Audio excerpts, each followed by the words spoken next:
Atlanta Sénat d'Assurance vous présente Automoto.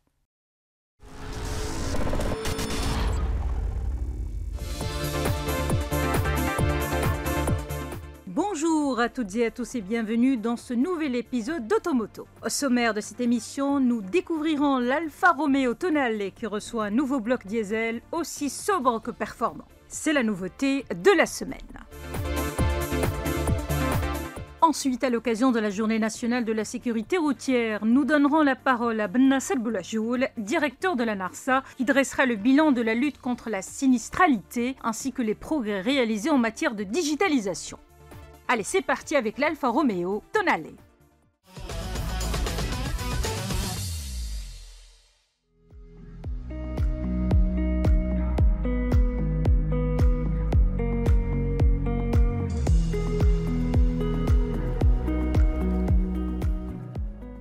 Disponible sur notre marché uniquement en version hybride depuis juillet 2022, le Tonale accueille aujourd'hui le 1,6 diesel développant 130 chevaux pour un couple de 320 Nm. Ce bloc s'accompagne de la transmission automatique TCT à double embrayage et 6 rapports. Outre la précision et la douceur de fonctionnement, la boîte automatique contribue grandement à la réduction de la consommation, soit une moyenne de 5,9 litres au 100 km. Les performances sont également au rendez-vous. La vitesse maxi flirte avec les 193 km/h et le 0 à 100 km/h est expédié en 10,9 secondes.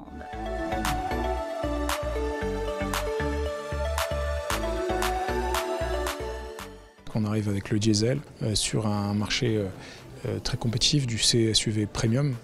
Donc on est là pour apporter quelque chose de nouveau, une réelle plus-value. Donc c'est l'ADN de la marque finalement, la sportivité, l'élégance, son caractère italien aussi également. Et donc l'idée c'est de transmettre tout ça grâce à ce modèle et également aux équipements qui l'accompagnent. Donc le but c'est d'arriver vraiment avec une technologie qui est adaptée. Donc on a un niveau d'équipement extrêmement élaboré. Donc c'est un moteur 1,6 litre 130 chevaux, mais c'est exactement ce qu'il faut pour avoir une consommation réduite. On est en dessous en cycle mixte de 6 litres au 100. Et on a également un confort qui est exceptionnel. Aux gens qui ont envie de plaisir de conduite, de sportivité, mais également de confort et de tranquillité, je recommande sans hésiter ce nouveau véhicule.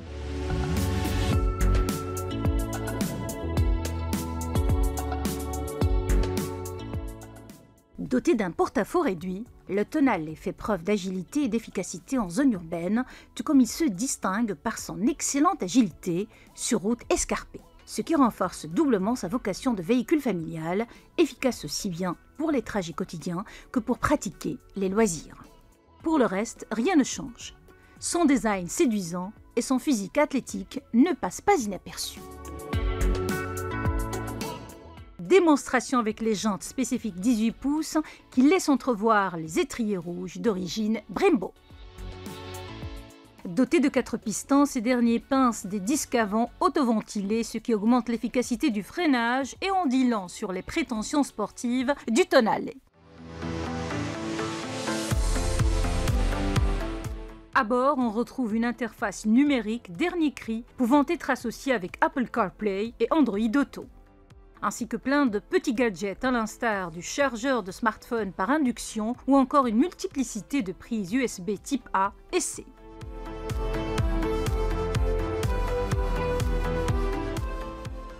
Le nouvel Alfa Romeo Tonale 1,6 diesel est disponible sur notre marché à partir de 400 500 dirhams.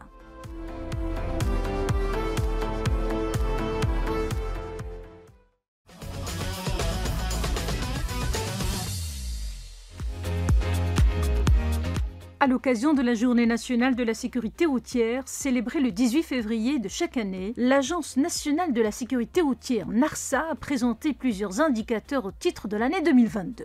L'institution organise plusieurs opérations et actions visant l'amélioration de la lutte contre les accidents routiers.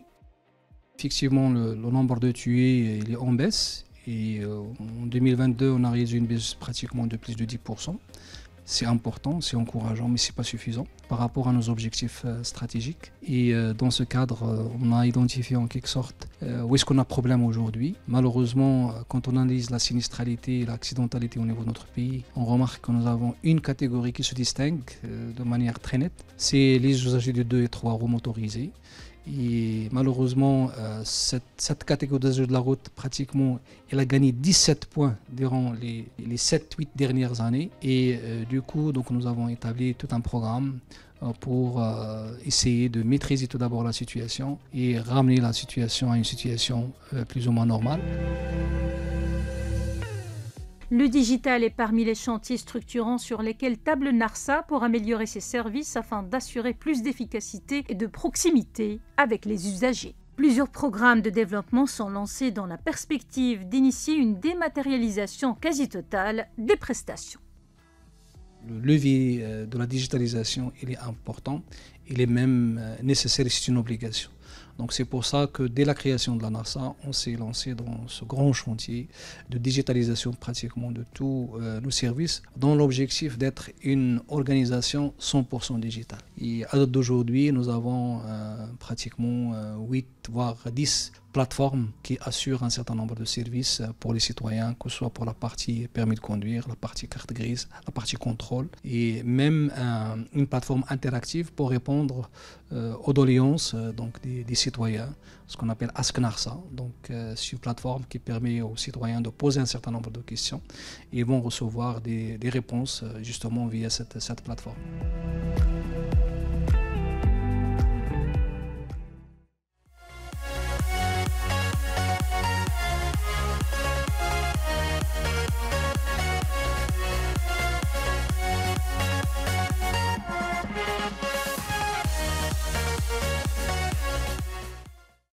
Automoto vous a été présenté par Atlanta Sened Assurance.